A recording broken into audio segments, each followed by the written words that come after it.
32 na ang patay sa pagkahulog ng bus sa bangin sa Caranglan, Nueva Ecija. Ang tinitingnang sanhi ng disgrasya, overloading. At saksi live si Rafi Tima. Rafi? Igan Pia, umaasa ang mga otoridad na hindi na sana madagdagan pa yung bilang na ngayon ng mga nasawi, lalo pat babalikan pa raw nila bukas itong accident site para maghanap pa kung meron pang mga naiwan doon na mga nasawi. Delikado na rin doon sa lugar at madilim na, kaya nagpunta na tayo dito sa may San Jose, ilang kilometro ang layo mula doon sa pinangyarihan ng aksidente. May 100 talampakan ng taas ng bangin na pinagbagsakan ng Lumaric bus. Nagkalat sa gilid ng bundok sa Caranglan, Nueva Ecija ang halo-halong gamit ng mga pasahero at nagkapira-pirasong bahagi ng dumausdos na bus. Sa baba, makikita ang natirang bahagi ng bus. Sa taas ng binagsakan nito, humiwalay ang chassis o ilalim na bahagi ng bus sa katawan nito. Tangi ang nakakabit na gulong na lang ang magpapahiwatig na isang sasakyan ang nagkalasog-lasog na bus. At dahil nahati ang bus,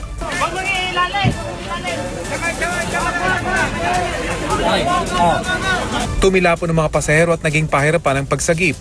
Sa pinakahuling tala ng Santa Fe MDRRMC, 32 ang nasawi kabilang ang 2 bata. Isinugod naman sa magkakahiwalay na ospital ang mga sugatan.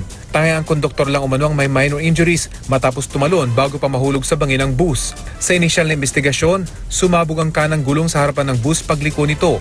Noon na raw nawala ng kontrol ang driver. Bagamat may concrete barrier, lumusot ang bus sa bahaging nasira ng isa pang aksidente. 5 taon na ang nakakaraan. Makikita pa ang skid mark at gasgas ng rim sa kalsada, indikasyon na nakapagpreno pa ang driver pero sabog na ang gulong nito. According po dun sa driver namin, na dating driver ng bus, itong size na to around 50 po yung karga, 45 to 50. Pero sa account na 69 po overloaded na po. Bago nga po yung gulong pero sa sobra siguro ng karga, nakuan dun sa right side.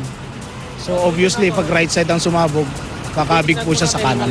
Nagpaabot na ng pakikiramay ang Malacanang sa mga kaanak na mga nasawi. Tiniyak nitong mananagot ang may kasalanan sa nangyari. Ang LTFRB naman nagpataw na ng 30 araw na preventive suspension sa Lumaric Trans.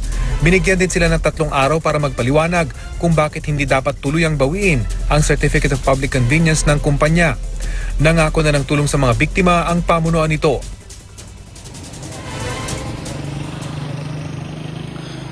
Ayon nga sa Santa Fe MDRRMC ay 32 yung bilang ng mga patay at 30 naman yung bilang ng mga nakaligtas. So ang total dito ay 69. Pero ayon sa official na tala ng Philippine National Police ay 29 daw yung bilang ng mga patay habang 28 naman yung bilang ng mga injured. Pero ang PNP ay hindi pa nakakatiyak kung yan na talaga yung final number dahil hindi pa rin nakakatiyak kung ilan talaga yung laman ng bus nung ito'y maaksidente. Kaya't bukas ay babalikan daw nila ang lugar para tuluyang suyurin yung pinangyarihan aksidente para matiyak na wala na natirang mga biktima pa roon.